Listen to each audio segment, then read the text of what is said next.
I'm Romanda Simpson, and this week is Prevention Week.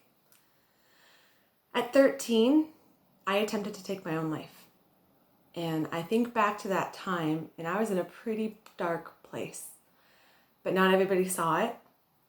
I was one of those young people that was able to have a face out front and an internal face that was struggling. And the face out front was able to show happiness to those that I wanted to show happiness to. And internally, I thought I was worthless, and I felt unloved, and I felt like a burden to those around me.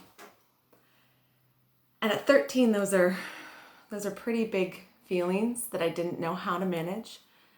And a lot of actions that were happening around me really compounded that feeling.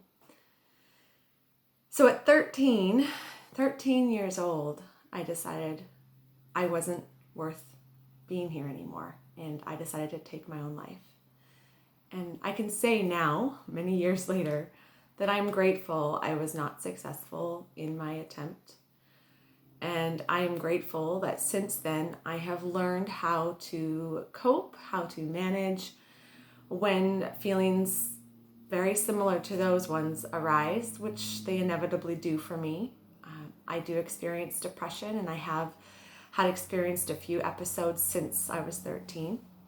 But I've built a really supportive group of family, group of friends, and some professional help later in life as I realized that, oh my gosh, actually this is a good thing for me, just to develop more coping skills, and there's no harm in learning more.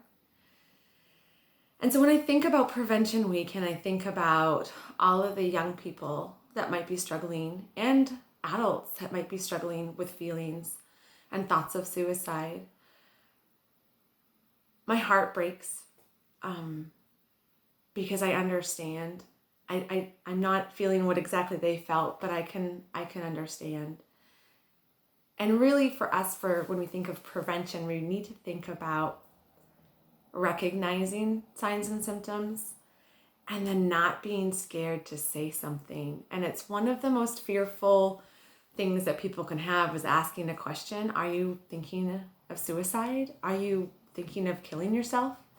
And those questions seem so big because the answer is terrifying. If your loved one is actually thinking about that, what do you do?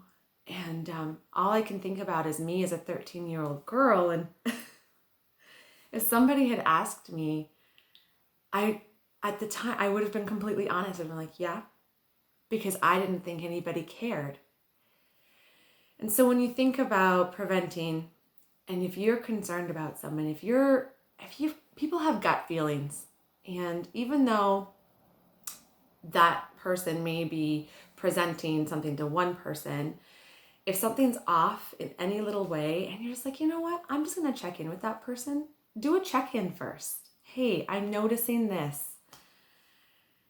Especially for our youth who may not have the words to say, who may feel like they are alone in this. Reach out, and if you come from a place of love and caring, that is huge, and that is a way to support somebody through these thoughts. There is professional help. Our local mental health providers, if there are thoughts of suicide, they will see you immediately.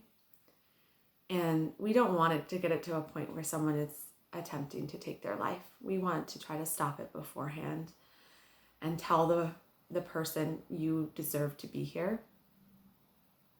You are loved. You are worthy. And you have support. And so think about me at 13 and how I could have benefited from that. And look around you. Notice. And say something.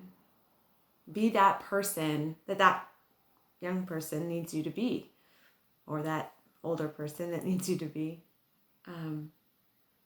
Be the strong one, because at the time that they're not going to be the strong one. You need to be the strong one. So help us prevent suicide and be that person for someone.